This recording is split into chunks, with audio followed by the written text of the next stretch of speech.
Boa tarde, pessoal. Como prometi, vou mandar para vocês os vídeos explicando sobre o conteúdo das atividades que foram mandadas, e o primeiro deles é o sinal de pontuação. Pontuação, para que são e para que servem. Os sinais de pontuação, eles servem para dar sentido ao texto. Um texto sem sinais de pontuação são textos de difícil compreensão, de difícil entendimento, de difícil interpretação, porque os sinais de pontuação é o que vai dar o sentido do que está escrito, do que está sendo passado, do que quer dizer o texto. Então, são muito importantes os sinais de pontuação. Então, vamos começar com os sinais gráficos. Os sinais gráficos de pontuação são os sinais empregados na língua escrita para tentar recuperar recursos específicos da língua falada, que a gente fala, tais como entonação, jogo de silêncio, pausas, né? Tem outros. Então, quando a gente fala na língua falada, né? A gente falando para alguém, a gente tem todo esses sinais, né? De entonação de voz, de mais alto, de mais baixo, de fazer um silêncio, de dar uma pausa, né? De fazer uma pergunta. Então, no texto, esses recursos têm que estar de alguma forma, e são com sinais gráficos. O que são os sinais gráficos? É o desenho que representa cada sinal, né? A gente vai ver de agora em diante os sinais de cada um, como o ponto de interrogação. Qual é o sinal gráfico do ponto de interrogação? É um cabinho tortinho com um pontinho embaixo. Esse é o sinal gráfico que representa o ponto de interrogação, que representa a pergunta no texto escrito, porque no texto falado a gente tem entonação de voz, né? Você não mostra na língua falada o sinal gráfico. O sinal gráfico é para o texto, porque lá no texto tem que estar explícito, tem que estar marcado da forma com que a gente fala na língua falada, né? Na língua escrita tem que ter os mesmos elementos que a gente tem na língua falada. Então a gente usa o ponto de interrogação nas frases interrogativas diretas, quando você vai fazer uma pergunta. Vocês estão entendendo a aula de pontuação? Na minha entonação de voz, vocês percebem que eu estou fazendo uma pergunta. Então, isso tem que estar especificado na língua escrita, né? E isso é representado pelo sinal de interrogação, ponto de interrogação. Porque na minha entonação de voz, eu já coloco. Vocês estão entendendo a aula de pontuação? Vocês estão entendendo que eu estou fazendo uma pergunta, né? Então, a minha entonação de voz está mostrando que é uma pergunta, né? Na escrita, eu vou representar essa entonação de voz de pergunta com esse sinal do ponto de interrogação, com esse sinal gráfico. Ponto de exclamação é usado nas frases que expressam admiração, surpresa, alegria, dor, chamamento, pedido. Então, essa expressão, essa entonação de voz, essa expressão de admiração, de surpresa que a gente tem quando a gente fala, tem que estar representado na língua escrita. Então, os exemplos aí, ó. Luana, o esposo gritou emocionado. Ele fez um chamamento, ele chamou a Luana. Oh, que dia lindo, de surpresa. Então, na fala, na língua falada, quando a gente se comunica, quando a gente fala com a outra pessoa, a gente tem essas entonações de voz que mostra o que a gente quer dizer, que demonstra surpresa, que demonstra chamamento, que demonstra dor, que demonstra alegria. Tudo isso a gente tem na língua falada. Então, é representado na língua escrita pelo ponto de exclamação. No caso, são ações de sentimento, demonstrações de sentimento. É feito com o ponto de exclamação.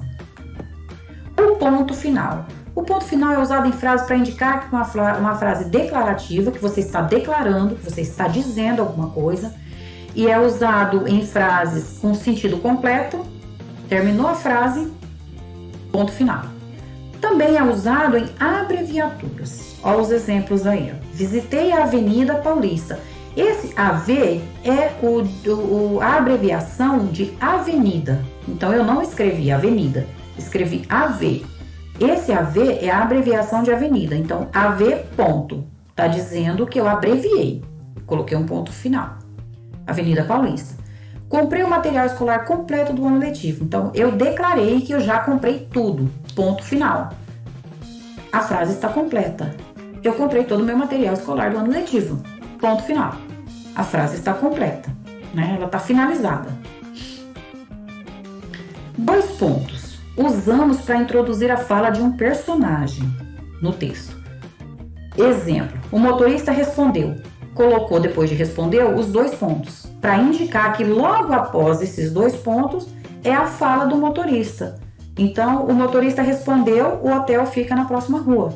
Então, o hotel fica na próxima rua é a fala do personagem. Então, os 2 pontos indicam que logo depois desses 2 pontos, a frase que vai estar escrita é a fala do personagem. Ele que falou isso, o motorista que falou isso aí, veio depois dos 2 pontos. Também é usado para enumerar ou indicar uma explicação. Como, por exemplo, a secretária trouxe.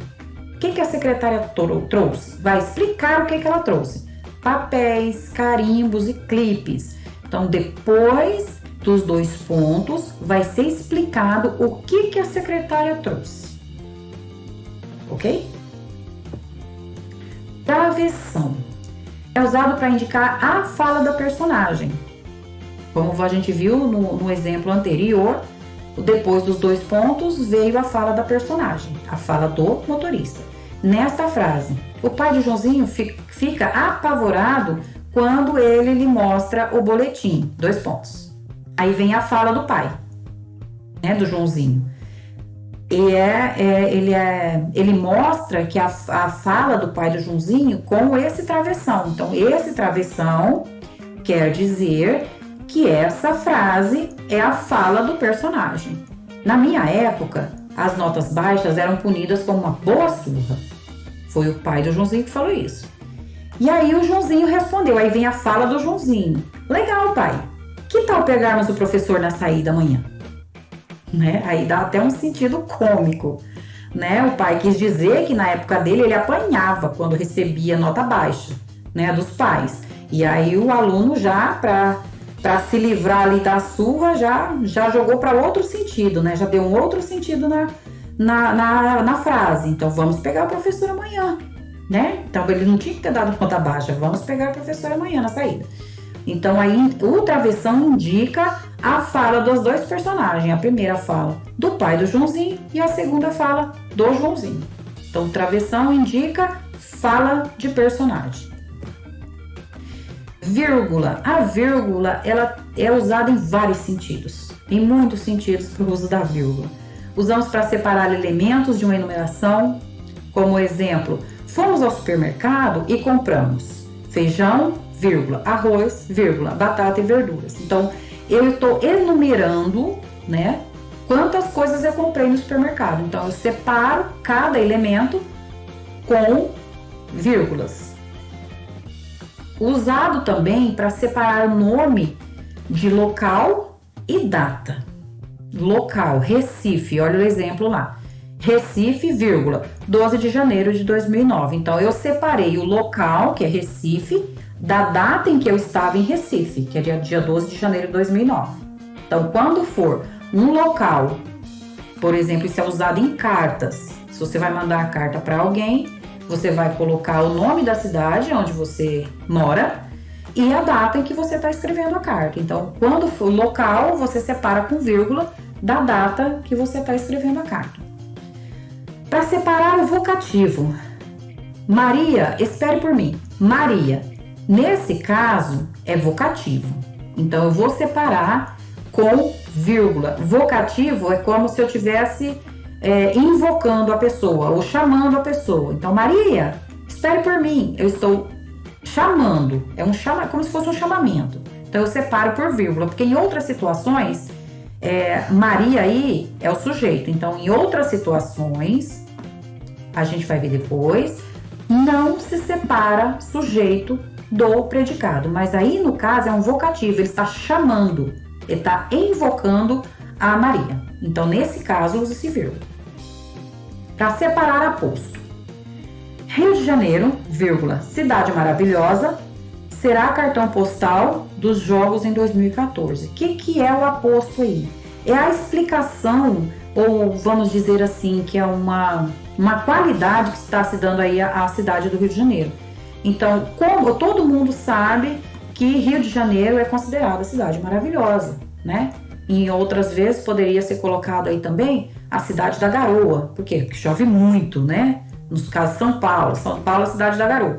Então, esse aposto, ele está especificando a cidade do Rio de Janeiro.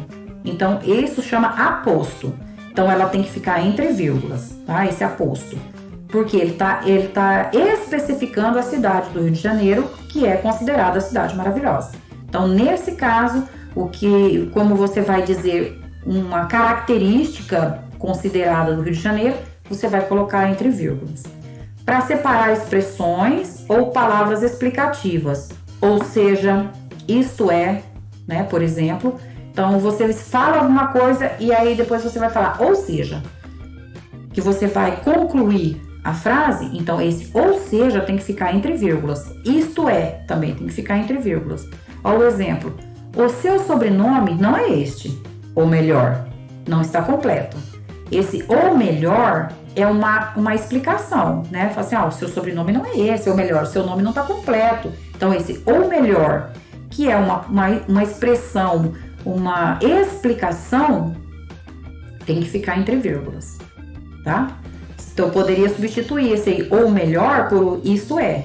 Seu sobrenome não é este, isto é, não está completo. Seu sobrenome não é este, ou seja, não está completo. Então, essas palavras explicativas, para explicar o porquê, o motivo, tem que ficar entre vírgulas. Reticências. Para indicar uma suspensão de pensamento. Ai, mas o que é suspensão de pensamento? Né? Olha o exemplo. Quem sabe ele volta? Quem sabe? Então, deu a impressão de que eu fiquei pensando, né? Quem sabe ele volta? Ou não volta, né? Ou quem sabe.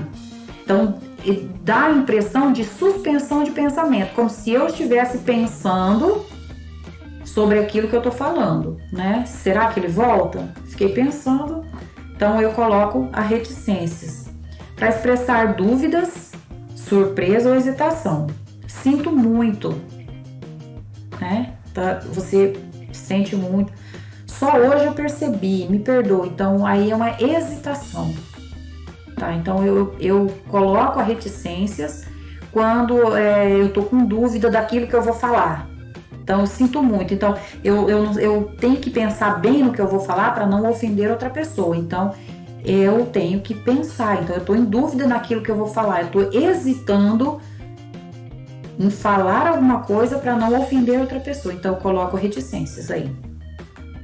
Exemplo.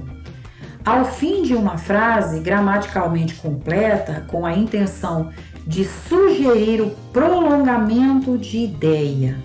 Então, é como se fosse continuar, né? A gente já trabalhou sobre isso também. E o sinal de reticências, ele indica que mais alguma coisa foi falada ou foi escrita, né? No nosso caso aqui, escrita, mas não foi colocado todas aí. Então, ou ficou suspenso um pensamento, ou uma palavra que a pessoa não quis dizer, ou uma continuação daquilo que foi dito, mas que foi pegado só uma parte, foi escrito só uma parte, a outra parte ficou, foi retirada. Então, dá a impressão de que ou a pessoa quer dizer mais alguma coisa, né? Então, se a pessoa vai dizer mais alguma coisa, mas não disse, então essa reticências indica que tem algo a mais. Olha o exemplo aí. Sua tez alva e pura, como um foco de algodão, tingia-se nas faces de uns longes cor de rosa. Cecília José de Alencar. Essa é uma parte da obra de José de Alencar. Então, foi retirado só uma parte, foi colocado entre aspas e foi colocado a reticências para indicar que, além dessa palavra cor-de-rosa, tem mais parte do texto de José de Alencar, que é a palavra Cecília, tá? Então, que é do texto Cecília. Então, a partir dessas reticências, indica que essa parte dessa obra de José de Alencar é só uma parte. Existe muito mais pra frente aí dessa reticências que foi retirada do texto dele. Aspas. As aspas servem para introduzir as falas dos personagens também, como eu falei lá do travessão. Depois dos 2 pontos, ele pode ser indicado a fala da personagem com o travessão ou entre aspas. Tá? Se na frente da palavra tiver na frente dos 2 pontos, você for colocar a fala da personagem, você vai colocar ela entre aspas, que é o personagem está dizendo aquilo. Olha o exemplo aí. O mesmo exemplo anterior. O pai de Joãozinho fica apavorado quando este lhe mostra o boletim. Na minha época, então aqui está indicando novamente a fala do pai de Joãozinho, só que aqui ele está expresso com aspas. Lá estava com travessão. Aqui é uma outra forma que ela pode ser usada, a fala da personagem, que é indicado por aspas. Então, depois dos 2 pontos, vem a fala da personagem indicada com aspas. Legal, pai. Que tal pegarmos o professor na saída amanhã? Então, é indicado com aspas a fala da personagem, que eu quis colocar aqui para que vocês vissem que podem ser usadas das 2 formas. Pode ser indicada pelo travessão, e aí a fala da personagem, ou a fala da personagem pode estar entre aspas, que essa aspas indica que foi dita por outra pessoa, no caso aí o pai do Joãozinho.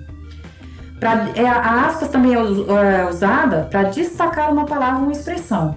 Exemplo, a sapa estava na pedra da lagoa. Então, eu quero enfatizar a palavra sapa. Eu vou colocar essa palavra entre aspas.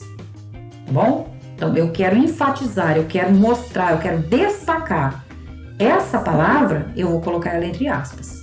Outra forma de você usar aspas é se você pegar a fala de uma outra pessoa. Por exemplo, um aluno falou uma coisa e você vai escrever o que o seu colega falou. Então, para mostrar que a frase não é sua, você vai colocar ela entre aspas. Você não precisa dizer quem falou, mas você tem que indicar entre aspas, porque está dizendo ali que não foi você que escreveu aquilo, não foi você que falou aquilo, foi outra pessoa. Então, você tem que indicar com aspas que você usou essa frase de uma outra pessoa. Parênteses. O parênteses é usado para isolar palavras, frases destacadas, de um caráter explicativos e datas. Por exemplo, na Segunda Guerra Mundial, 1939 a 1945, foi destacado em parêntese, porque foi a data que ocorreu a Segunda Guerra Mundial. Então, eu quero destacar, eu quero mostrar, eu quero isolar essa data, que a Segunda Guerra Mundial aconteceu entre 1939 a 1945. Então, eu vou destacar essa data. Ocorreu inúmeras perdas humanas, que foi nesse período de 1939 a 1945. Uma manhã, lá no Carajapió, Joca lembrava-se como se fora na véspera. Então, colocou entre parênteses, o Joca lembrava-se como se fora na véspera. Então, eu quero destacar, eu quero isolar essa parte aí. Então, a parte que eu quero isolar, ou a parte que eu quero explicar, ou a parte que eu quero isolar, ou datas, eu vou colocar entre parênteses. Acordara depois de uma grande tormenta no fim do verão. Milagre das chuvas no Nordeste. Graça Aranha é o autor desse trecho, e aí vocês podem ver que ele tem aspas antes, no início e no final da frase. Porque essas aspas, como eu falei anteriormente, as aspas indicam que essa frase não é minha. Eu peguei essa frase da obra do Graça Aranha, então coloquei entre aspas para identificar, para mostrar que não fui eu que disse isso aí. Foi Graça Aranha. Então, essa frase, esse trecho não é meu. Quem escreveu esse trecho foi o Graça Aranha. Então, eu coloquei entre aspas para mostrar que não é minha, que é de uma outra pessoa, que eu peguei de outra pessoa. E aí eu coloco entre parênteses a obra, que é o Milagre das Chuvas no Nordeste, e o nome do autor. Então, eu coloquei entre parênteses de quem é essa frase, esse trecho. Então, a gente tem que fazer isso em todas as frases que a gente vai pegar de uma outra pessoa, porque senão configura como plágio. Então, se eu uso esse trecho dessa obra como se fosse minha, eu estou dizendo que se eu não colocar entre aspas e se eu não colocar o nome do autor, eu estou dizendo que fui eu que disse isso aí, e não foi. Essa é de uma obra do Graça Aranha. Então, se eu não colocar, se eu não mostrar que eu peguei de algum lugar e que é de uma outra pessoa, eu estou cometendo plágio, que é um crime. Ponto e vírgula. O ponto e vírgula, o sinal gráfico é um pontinho e uma vírgula embaixo. É usado para separar os itens de uma lei, de um decreto, de uma petição, de uma sequência, etc. Né? Então, vamos dizer aí, essa é uma lei. Esse primeiro exemplo é uma lei, o artigo 127. São penalidades, né? Então, é uma lei. Então, quais são os itens dessa lei, desse artigo 127? Primeiro é uma advertência, segundo é uma suspensão, terceiro é demissão e o quarto é a destituição da função comissionada. Então, se uma pessoa trabalha, vamos dizer, num cargo do governo, né, e ele comete algum erro, alguma penalidade, então ele vai ser penalizado. No caso, vamos pegar o exemplo anterior. Eu pego a obra de uma outra pessoa e coloco como se fosse eu que tivesse escrito, né? Eu cometi um crime. Então, o que eu vou sofrer, né? Na lei, essa lei aqui não é dessa, né? Só estou dando um exemplo. Então, nesse artigo 127 aí, de acordo com essa lei, quem cometer este crime vai primeiro sofrer uma advertência, depois uma suspensão, depois uma demissão, depois vai ser destituído da função. Ou seja, ele não vai não vai ter mais o direito de exercer a função comissionada que um dia ele exerceu. Se a gente for levar para a escola, quando o aluno ele comete alguma ação grave na escola, vocês sabem muito bem, qual é a primeira coisa que acontece? É uma advertência, né? Aí o aluno continua cometendo as mesmas atitudes, ele vai ser suspenso. O que pode acontecer depois? Ele pode ser expulso da escola, dependendo da gravidade do que ele fizer na escola. Então, cada um desses, advertência, suspensão ou expulsão, para colocar em sequência, eu vou colocar ponto e vírgula. É utilizado também para separar os itens em sequência, por exemplo, de uma receita, né? De como você vai preparar um bolo. Então, você vai passar a receita para alguém. Então, você vai colocar lá, para preparar o bolo, a gente vai precisar dos seguintes ingredientes. Ou você coloca só ingredientes, 2 pontos. E aí, você vai colocar na sequência quais são os ingredientes para fazer esse bolo. Então, cada ingrediente que você colocar, você vai colocar um ponto e vírgula. 1 xícara de trigo, ponto e vírgula. 4 ovos, ponto e vírgula. 1 xícara de leite, ponto e vírgula. E assim por diante, todos os ingredientes que você vai usar nesse bolo. Tá? Então, é uma sequência, eu vou fazer uma sequência de itens, né? Uma sequência de ingredientes, eu vou usar ponto e vírgula depois de cada um dos ingredientes. Como eu disse para vocês no começo, tem alguns lugares que não se usa a vírgula, não se separa por vírgula. Como eu falei lá no chamamento lá de Maria, espere por mim, tinha vírgula depois de Maria. Maria é o sujeito. Então, se eu falasse Maria é uma pessoa estudiosa, Maria, sujeito, uma aluna estudiosa é o predicado de Maria, né? É aquilo que classifica Maria. Então, eu não vou separar por vírgulas. Então, não se separa o predicado do sujeito por vírgulas. Objeto do verbo também não se separa. Se tem um verbo e logo depois está dizendo alguma coisa sobre o verbo, não pode separar por vírgula. Então, esses são os casos que não vai usar, que não vai separar por vírgula, que é o caso do predicado do sujeito, o objeto do verbo, adjunta de nominal do nome, complemento nominal do nome, isso aqui tudo a gente vai ver mais pra frente, predicativo dos objetos, do objeto, oração principal, da subordinada, substantiva, desde que essa esteja apositiva, nem apareça na ordem inversa. Essa aqui é mais complicada, então isso aqui não é para agora, mas esse é um caso, esses são os casos que não se separa por vírgula. No caso do 6º ano, do 7º ano, o que a gente vai ver aí é que não se separa o predicado do sujeito e não se separa o objeto do verbo. Essas são as duas formas que a gente vai usar no 6º e 7º. As outras é do 8º, do 9º, do ensino médio, tá? Mas são todos os itens que não é separado por vírgulas, só para que vocês tenham conhecimento. Mas isso a gente, da letra C à letra F, a gente não vai ver agora. A gente só vai ver da letra A e da letra B, tá? Que não se separa o sujeito do seu predicado e não se separa o objeto do verbo. Um exemplo que foi das atividades que eu mandei para vocês, as primeiras atividades.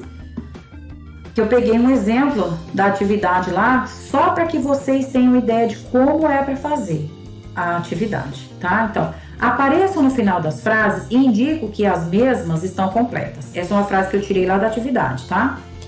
Apareçam no fim das frases e indico que as mesmas estão completas. Quem que é esse? Eu sou quem? Eu sou o ponto final e o meu sinal gráfico é esse que está entre parênteses. Então, eu coloquei aí, ó, já estou usando as sinais de pontuação. Eu coloquei entre parênteses porque eu queria isolar o sinal gráfico aí para que vocês vissem qual é o sinal gráfico. Então, qual é o sinal gráfico do ponto final? É esse pontinho. Esse é o sinal gráfico que representa o ponto final. Tá bom? Então, vocês vão ler as frases e vão identificar que sinal de pontuação é e vai fazer a forma, representar a forma desenhada dele, o sinal gráfico, na frente. O sinal gráfico é a imagem que representa cada pontuação, tá? Então, o que representa o ponto final aí? Esse pontinho. O que representa o ponto de exclamação? É um tracinho com um pinguinho embaixo, tá? Então, cada sinal que representa o sinal de pontuação é o desenho que você faz dele. Esse é o sinal gráfico. Então, o sinal gráfico do ponto final é um pontinho redondinho. E o sinal gráfico do ponto de exclamação é um tracinho com um pinguinho embaixo. Então, esse é o sinal gráfico. Outro exemplo da atividade que eu peguei, da atividade que eu mandei para vocês, que é para vocês preencherem essa tabela, tá? Aí tem os sinais, que é o ponto de interrogação, o ponto de exclamação, né? Então, você vai escrever o nome de cada um desses sinais que estão aí. Então, o nome dele, como eu coloquei lá o primeiro, ponto de interrogação, é o sinal gráfico, é o que está representado, onde está escrito sinais. O nome dele, ponto de interrogação. E qual é a função dele que ele exerce no texto? Qual é a função desse sinal no texto?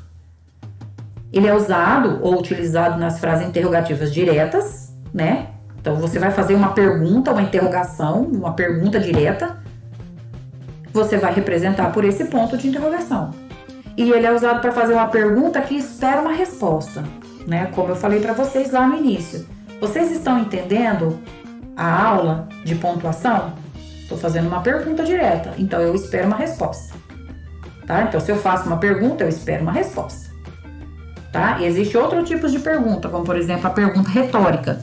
Eu faço uma pergunta retórica, é uma pergunta que não exige resposta, mas isso a gente vai ver depois, tá bom? Nesse caso, interrogativa direta, ela exige uma resposta. Então, perguntei para vocês, vocês estão entendendo a aula de pontuação? Fiz uma pergunta direta. Então, no caso, vocês teriam que me responder sim ou não, ok? Espero que vocês tenham entendido, espero que vocês consigam responder as atividades, tá? De uma forma mais fácil. Uma frasezinha aqui para vocês refletirem, tá bom?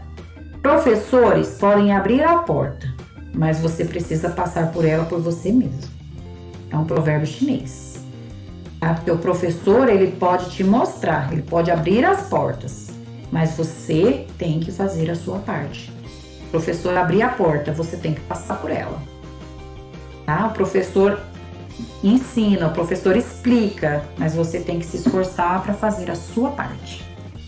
Espero que tenha ajudado. Resolvam as atividades. Qualquer dúvida, eu estou à disposição.